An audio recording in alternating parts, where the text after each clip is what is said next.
বর্তমান দিনে যদি চাষবাস করতেই হয় তাহলে কিন্তু আধুনিক পদ্ধতি অবলম্বন করে এবং তার প্রযুক্তি অবলম্বন করে চাষ করাটাই অনেকাংশেই উপযোগী এবং লাভবান হবে বলে মনে করা হচ্ছে।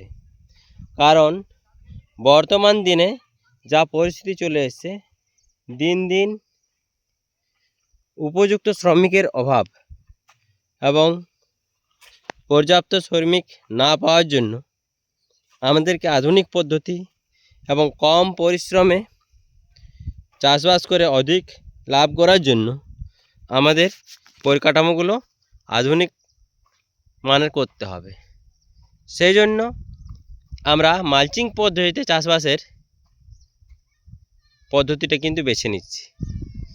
এই পদ্ধতিতে চাষবাস করলে কি কি উপকারিতা পাওয়া যায় এবং কেন করব সেটাই আমরাকে এখন পর্যালোচনা করব বা বিবেচনা করব। আমরা যদি দেখি যে 1 বিঘা জমি চাষ করতে যে পরিমাণ শ্রম দিতে হয় এবং তার যে প্রতিটি পরিচর্যা, তার জন্য প্রথম থেকে শেষ পর্যন্ত প্রধান ভূমিকা হিসাবে শ্রমিকের যা প্রয়োজন, সব থেকে মাটি তৈরি এবং তার ইন্টারকালচার অপারেশন জন্য আমাদের শ্রমের বেশি প্রয়োজন হয়। সেই শ্রমের জন্য পর্যাপ্ত পরিমাণে শ্রমিকের অভাব থাকে, সঠিক সময়ে আমরা এগুলো করতে পারি না। তো মালচিং পদ্ধতিতে যদি আমরা চাষ করে থাকি তাহলে একবার বেড তৈরি করে মালচিংটা বিছিয়ে নিলে তার পরবর্তী পরিচর্যাগুলো খুব কম করতে হয় এবং সেই জন্য কম পরিশ্রম এবং কম শ্রমিকের দ্বারাই আমরা বাকি কাজগুলো করতে পারি। এই জন্য আমরা যদি মালচিং পদ্ধতিতে চাষ করি, মালচিং পদ্ধতিতে চাষ করলে আগাছার পরিমাণ কম দেখা যায় না, আগাছা হয় না। এবার আগাছা যদি না হয় তাহলে কিন্তু আমরা আগাছা নিড়ান দেওয়া বা আগাছা দমনের কাজগুলি করতে হয় না। এই আগাছার জন্যই কিন্তু কী কী ক্ষতি হতে পারে সেগুলো আমি এখন বলছি।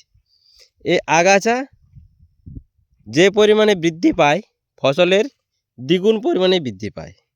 কারণ কি, এই আগাছার মধ্যে এমন গুণাগুণ আছে, তাদের কিন্তু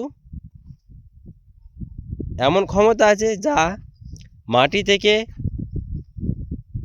উপযোগী যে খাবারগুলো উপলব্ধ হয়, মানে যেগুলো সচরাচর আছে সেগুলো কিন্তু সংগ্রহ করে নেয়। এর ফলে ফসলের খাদ্যের ঘাটতি ঘটায় এবং ফসলের বৃদ্ধি ব্যাহত করে। এই ফসলের বৃদ্ধি ব্যাহত হওয়ার পাশাপাশি এই আগাছা কিন্তু নানা রকম রোগ এবং জীবাণুর বাসা বাঁধে।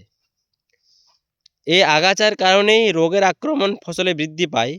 আমি একটা গতবারের যে ভিডিওটা ছিল সেই ভিডিওতে দেখিয়েছি কীভাবে রোগ এবং পোকার, আপনারা দেখুন, রোগ এবং আমি লিঙ্কটা দিয়ে দেব, রোগ এবং পোকার আক্রমণ বৃদ্ধি পাচ্ছে এবং বিনা মালচিংয়ে এবং মালচিং পদ্ধতিতে চাষের কতটা উপযোগী হয়।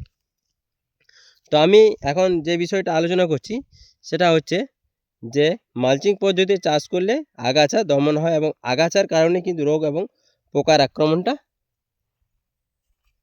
বেড়ে যায় আগাছার জন্য।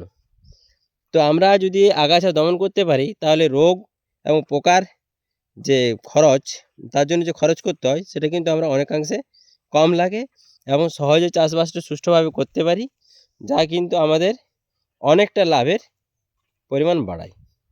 আমরা দেখেছি যে পরিমাণ শ্রমিক প্রয়োজন হয় আগাছা নিড়ান দেওয়ার জন্য বা আগাছা নাশ করার জন্য, সেই পরিমাণ ব্যয়ে আমরা সেই পরিমাণ জমি কিন্তু মালচিং পদ্ধতিতে চাষ করতে পারবো। আর মালচিং পদ্ধতিতে চাষ করলে যেটা বলছিলাম যে আগাছা খাদ্যটা শোষণ করে নিতে পারে না বা সংগ্রহ করে নিতে পারে না বা নষ্ট হয়, সেই পরিমাণ খাদ্য মাটির মধ্যে যেটা আমাদের ফসলের জন্য বর্তমান থাকে বা আমরা প্রয়োগ করি, সেটা কিন্তু পুরোটাই সেই ফসল সংগ্রহ করতে পারে এবং সহজে তার বৃদ্ধি ভালো হয়। এই জন্য আমরা যদি মালচিং পদ্ধতিতে যদি চাষ করি তাহলে আমরা আগাছা নাশ করতে পারবো, ফসলের সঠিক বৃদ্ধি করতে পারবো। এর যে লাইট রিফ্লেকশন মানে আলোর যে বিকিরণ সেটা কিন্তু উদ্ভিদের বা ফসলের বৃদ্ধির জন্য খুব উপযোগী। আর আমরা যেটা জলসেচ করে থাকি, জলসেচের অনেক কম পরিমাণে ফসলে আমরা কিন্তু সহজেই বৃদ্ধি করতে পারবো, যা আমরা মোটামুটি 50% মানে 50% আমরা জলসেচ কম দিয়ে ফসলটা চাষ করতে পারবো। তো আমরা চাষটা করেছি এবং অতীতেও করেছি, তো এই বছর দেখছি যে কতটা ভালো আমরা লাভ করতে পারছি বা কতটা ভালো ফসল উৎপাদন করতে পারবো। পরবর্তী ভিডিওতে আমরা সেগুলো কিন্তু দেখাবো। নমস্কার। আপনারা যদি এরকম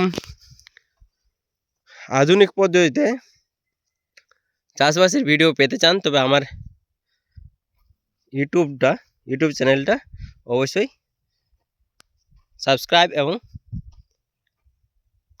ফলো করে রাখবেন। ঠিক আছে, ধন্যবাদ।